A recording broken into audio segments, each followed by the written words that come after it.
आता किती ओंकार सर राहते तो अरे ही मध्ये मला फिल्म बसत नाही माझी फिल्म बघा तिथे माझी फिल्म बघा चेक करा शकतो इकडे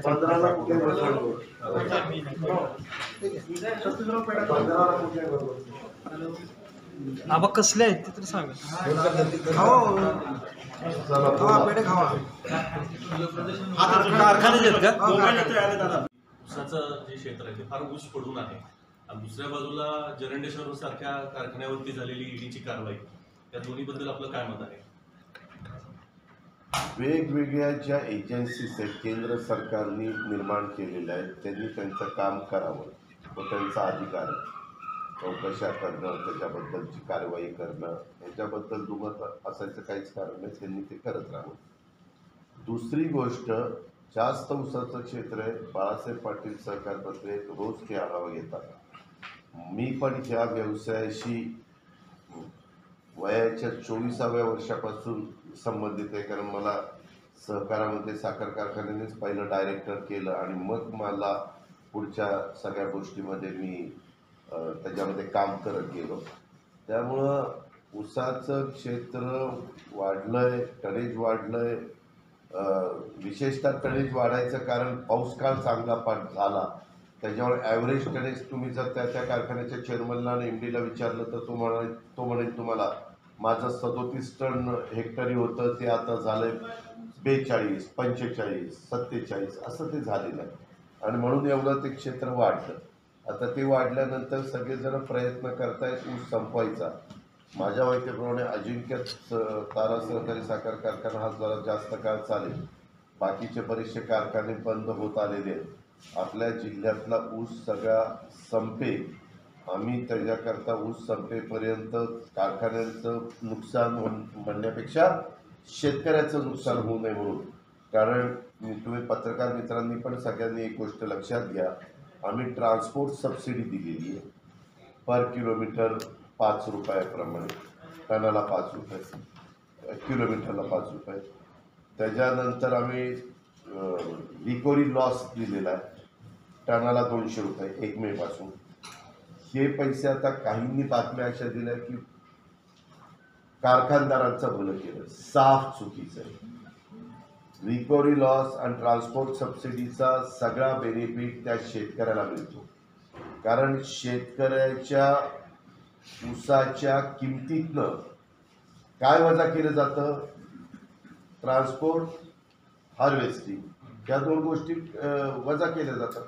आता हे ॲड झालं म्हणजे शेतकऱ्याला त्याचा दर बरा मिळायला फायदा झालेला आहे आणि तशा पद्धतीनं आता जो ऊस 1 मेपासून येतोय त्याला शेखर गायकवाड साखर आयुक्तांना सूचना देऊन त्या विभागाला तिथं कामाला लावले. दादा किसनवीर यांनी एक उमेदवार जाहीर केलेला आहे तिथं कोले सध्या खासदार आहेत.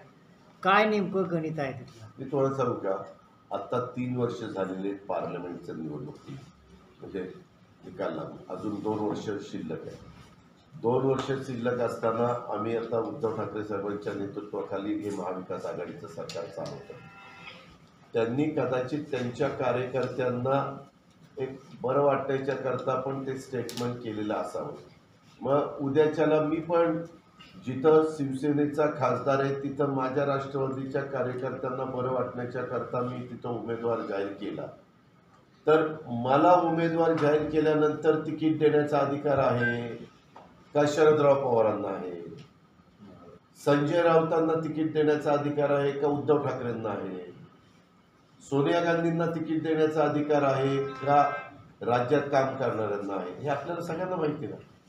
उद्याच्याला पुन्हा या वरिष्ठांनी एकत्र बसून काही निर्णय तिथं घेतला आणि ती जागा सिटिंग म्हणून राष्ट्रवादीला सोडायचं ठरलं तर ते म्हणणार की मी प्रयत्न केला पण माझं वरिष्ठांच्या काही चाललं नाही. आणि माझं काय म्हणणं आहे की ह्या गोष्टीला महत्त्व देण्याच्या पेक्षा त्यांनी त्यांच्या पद्धतीने ते कार्यकर्त्यांना एक टॉनिक म्हणून किंवा एक त्यांना बूस्ट म्हणून ते काम करू शकतात म्हणजे बोलू शकतात. पण आज ते मुद्दे आम्हाला महत्त्वाचे वाटत नाही. आम्हाला महत्त्वाचे मुद्दे आजचे महागाई किंवा इतर जे प्रश्न आहेत ते महत्त्वाचे. मीडियावरती सध्या आता राजकीय लोकांकडून कायमच आगपाखड केली जाते. त्यातलंच एक उदाहरण तुमच्याही भाषणामध्ये बघितलं. मात्र काय काय सध्या आता माझं काय म्हणणं म्हणजे मीडिया हॉस्पिटलमधनं एकदा जाता तुम्ही मग नाही, माझं एवढंच म्हणणं आहे की खूप महत्त्वाचे प्रश्न आहेत. आता मधल्या काळामध्ये काही जणांनी सभा जाहीर केल्यानंतर आता निघाले, आता गाडी बसली, आता पुण्यात पोचले, आता पुण्यातनं निघाले, आता औरंगाबादकडे निघाले. माझं काय मत आहे की हे बातमी तुम्हाला पुढचा अधिकार आहे, तो आम्ही काही नाकारू शकतच नाही.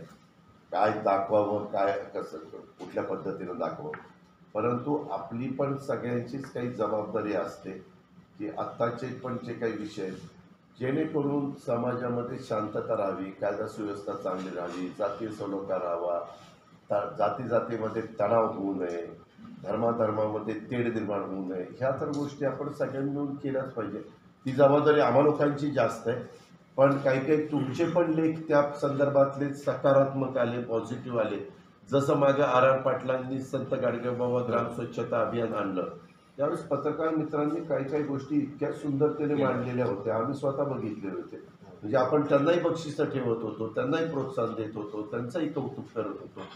कारण हे म्हणजे वेगळ्या बातम्या देत असताना आणि त्या बातम्यातली विश्वासार्हता ही पण तेवढीच त्या ठिकाणी महत्त्वाची असते. आता मधल्या काळामध्ये काही बातम्या आल्या, काही काही जण काय करतात, त्याची शहानिशा न करता फटकन काहीतरी बोलून टाकतात आणि प्रत्यक्षात चित्र वेगळंच असतं. मध्ये बघा, एक खासदारांच्या बद्दल त्या खासदारांनी काही स्टेटमेंट केलं की मला पोलिसांनी अतिशय हीन दर्जाची वागणूक दिली, अमुक झालं तमुक झालं. त्यावेळेस आम्हाला ज्यावेळेस तुमच्यासारखे पत्रकार मित्र प्रतिक्रिया विचारतात त्यावेळेस आम्ही पण बाबा आम्ही त्याची शहानिशा करतो. पहिल्यांदा लगेच काहींनी ताबडतोब प्रतिक्रिया व्यक्त करून बसले, परंतु ज्यावेळेस पोलीस विभागाने ॲक्च्युली तिथं CCTV कॅमेऱ्यामध्ये जे चित्रण झालं ते दाखवलं की मग सगळे शांत झाले. आणि तिथं पाण्याची बिस्लरीची बाटली दिसली, व्यवस्थितपणे खुर्चीवर बसलेत, सगळे त्यांना रिस्पेक्ट देत आहेत, चहा देत आहेत, काही ते चहा म्हणजे ग्रीन टी पण देत आहेत, असं सगळं पाहायला मिळालं. आणि मग नंतर कळलं की बाबा त्या बातमीत तथ्य नाही. दादा पाटलांना कसं तुम्ही वाचवणार आहात? हा म्हणजे थोडक्यात तोच विषय आहे. किसनवीरची आता जी बैठक झाली त्यामध्ये काय नेमका ऍक्शन प्लॅन ठरला? किसनवीरच्या संदर्भामध्ये पवार साहेबांनी, मी, बाळासाहेब पाटलांनी, मकरंदाबांनी, नितीन पाटलांनी, शशिकांत आम्ही सगळेच तिथं होतो. ज्यावेळेस आढावा घेतला त्याच्यामध्ये साधारण 907 का काहीतरी कोटी रुपये त्याच्यावर कर्ज आहे किसनवीरवर, अशा प्रकारची परिस्थिती आहे. आणि ही सगळी परिस्थिती असताना 906 कोटी 43 लाख रुपये, त्याच्यातली किसनवीर सातारा सहकारी साखर कारखान्यावर 600 कोटी 43 लाख, किसनवीर खंडाळ्यावर आहे 271 कोटी, किसनवीर प्रतापगड त्यांच्यावर आहे 35 कोटी. अशी इतर तरी आम्हाला जे काय आर्थिक परिस्थिती 30/4/2022 अखेर दाखवली. मी आत्ता अनासकरांना फोन केला आणि आम्ही त्यांना सांगितलं की अनासकर, पवारसाहेब, मी आणि बाळासाहेब बसलोय आणि स्पीकरवर घेतलं होतं आणि तुम्ही उद्या सोमवार आहे, उद्याच्याला तुम्ही वेळ द्या. इथनं नितीन पाटील किंवा आणखीन कोण त्यांना जायचं ते आणि MD येतील, सगळी माहिती देतील, आपल्याला वन टाईम सेटलमेंट करता काय करता येईल. हे सगळं एवढं प्रचंड कर्ज आहे की या कर्जामध्ये ह्याच्यापेक्षा कमी पैशात त्या कॅपॅसिटीचे कारखाने नवे कोरे उभे राहिले असते. इतकं प्रचंड कर्जाचा डोंगर मागच्या मॅनेजमेंटनी उभा केलेला, म्हणूनच लोकांनी 10,000 मतांनी त्यांना पराभूत केलेलं आहे, हे लोकांच्याही लक्षात आलेलं आहे. आता हे बाहेर काढायचं म्हटलं तर मकरंदाबा, नितीन पाटील आणि त्यांचं सगळं संचालक बोर्ड यांच्याकडे फक्त जून, जुलै, ऑगस्ट, सप्टेंबर 4 महिने शिल्लक आहे. ऑक्टोबरमध्ये मी, बाळासाहेबांनी चर्चा केली की आपण मुख्यमंत्र्यांना विनंती करून, कारण मंत्री समितीची बैठक असते आणि प्रमुख त्याचे मुख्यमंत्री असतात, पण आम्ही मुख्यमंत्र्यांना विनंती करणार आहे की CM साहेब आपल्याला हे सगळं वेळेमध्ये गणित होण्याकरता ऑक्टोबरमध्ये परवानगी देऊ. ज्याला सुरू करायचे त्यांनी 1 ऑक्टोबरला करावे. अर्थात हा निर्णय माझा नाही, हा अधिकार मुख्यमंत्र्यांचा आहे. आम्ही विनंती करू, त्यांनी जर ते त्यांना योग्य वाटलं ते अधिकाऱ्यांना पण विचारतील वगैरे, साखर आयुक्त पण त्यांचा रिपोर्ट देतील, साखर कारखाना संघ त्यांचा रिपोर्ट देतील वगैरे होईल आणि मग फायनल निर्णय होईल. पण मला एक सांगायचं की 4 महिन्यामध्ये हे बंद पडलेले कारखाने, त्याचं ओव्हर ऑइलिंग होणं, त्याच्यामध्ये मोठ्या प्रमाणावर जी देणी आहे ती तर एवढी प्रचंड आहे की आमच्या कामगारांचंच देणं 22 कोटी रुपये, त्याच्यामध्ये प्रॉव्हिडंट फंड 8 कोटी रुपये, GST 2 कोटी रुपये, आज व्यापारी देणी 40 कोटी रुपये, तोडणी वाहतुकीचे 20 कोटी आणि FRPचे 58 कोटी, असे सगळे.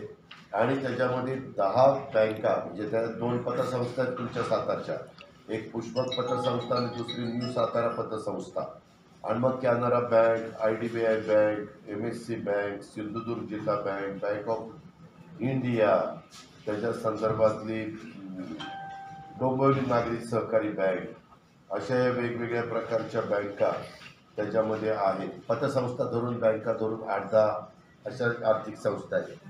आता MSC बँक त्याच्यामध्ये लीड बँक दिसते, तर MSC बँकेचे चेअरमन उद्या सगळी ही माहिती घेतील आणि बाबा काय ते निर्णय घेऊ शकतात.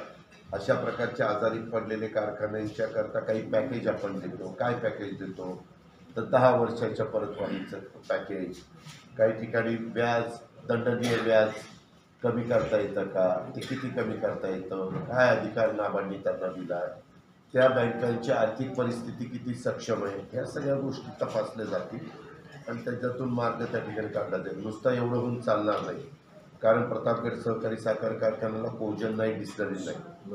सगळे कारखाने आता तुम्हाला व्यवस्थित भाव पाहिजे असेल तर किमान त्याच्याकडं कारखान्याला डिस्लरी असलीच पाहिजे, कारण तुम्हाला इथेनॉलचे पैसे लवकर मिळतात.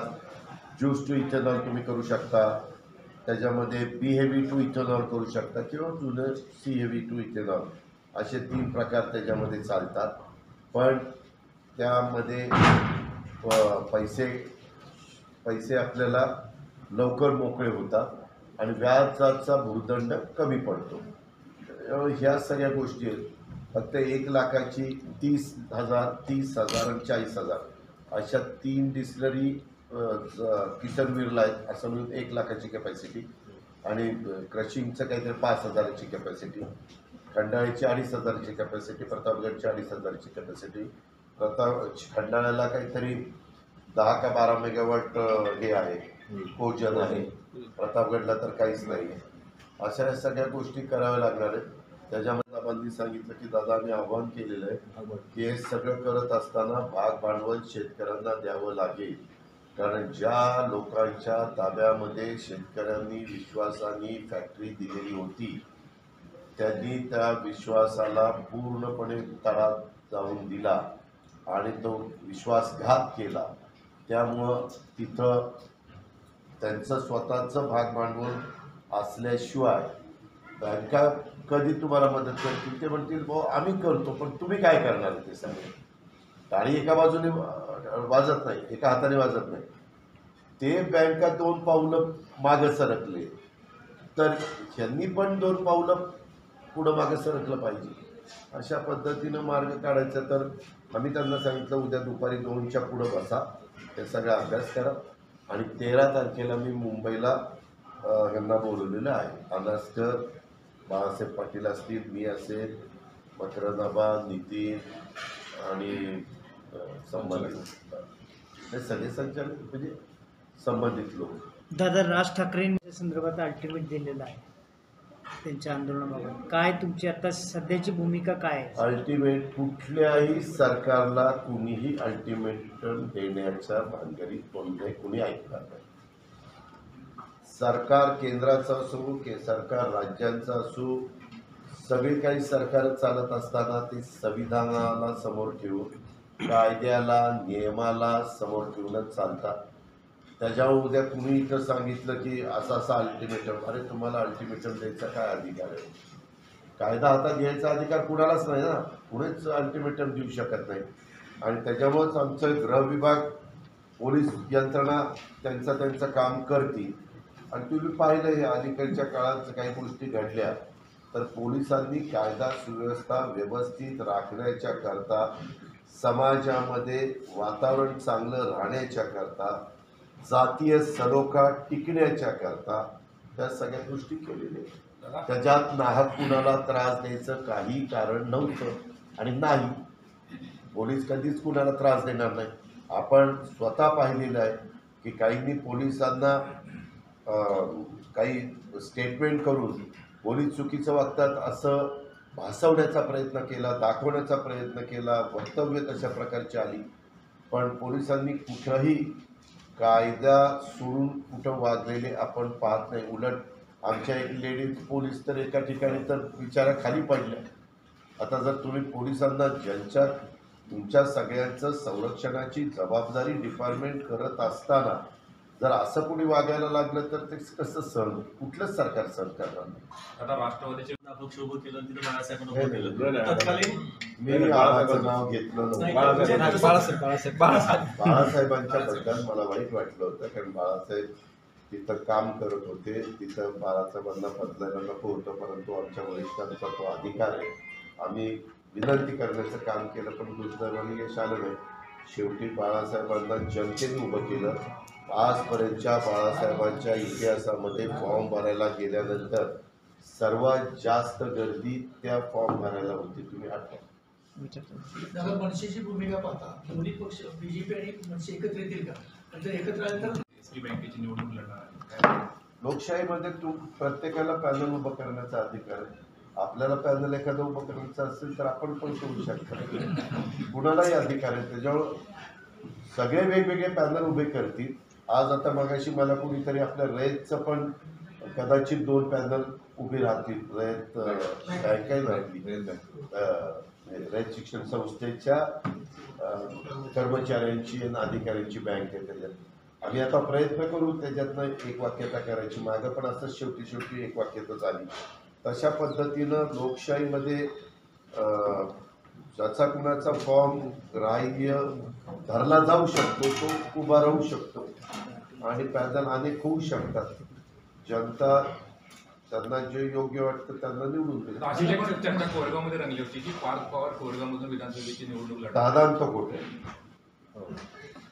बिनबुडाच आहे.